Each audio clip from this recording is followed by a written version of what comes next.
Derek, very quickly, please. Okay, Yeah. on the point of I'm so sorry about the time crunch. on the point of the GRC, my view on it remains from the first book I did on a general election, or the 1997 general election.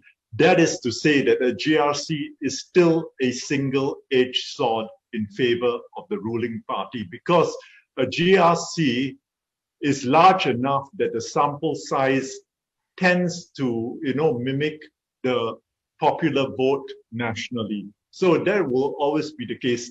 And there will always be outliers, of course. So I would be surprised if the PAP makes too many modifications and tweaks to the current system now. On the point of diversity of views, I think that is quite a straw man argument that has been thrown up. I know that IPS put it in a survey and all this, and members of the ruling party have suggested that that was one of the reasons why Singaporeans appear to have a greater clamor for non-PAP voices. I don't think it's related to such an abstract issue. Okay. In this country, material issues are still very paramount, and they were accentuated during the pandemic. But now, can I just quickly just touch on a few points to just tidy up this entire discussion? One is that we should remember what Mr. Lee Kuan Yew said in GE 2011.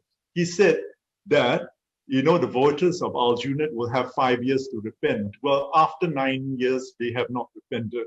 Second point is that, some have said that the PAP cannot survive without Mr. Lee Kuan Yew or Mr. Lee Kuan Yew's legacy. Let us remember one thing, that in GE 2020, the PAP did not campaign on Lee Kuan Yew's legacy. And in fact, I think this was deliberate, because it might have gone down pretty badly among a segment of voters, because their only memory was what he said about HDB prices continuing to go up if the economy continues to improve. So the only person that actually campaigned on Mr. Lee Kuan Yew's legacy was Mr. Lee Hsien Yang, but that he didn't do very well on that point for himself and his party, the PSP. The third point I want to mention very quickly is that fame is very ephemeral. We have internet sensations among politicians. We had that in GE 2011, Mr. Chen Shamao and Ms. Nicole Seah. But we have seen that, there are limitations to that fame.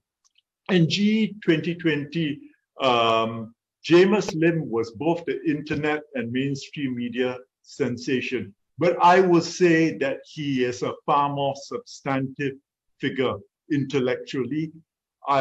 He is actually an acquaintance, because he and I overlapped as researchers at ICs for a short period of time. And the last point I want to make is that, in elections, you have to invest in yourself, invest in your party, invest in the process.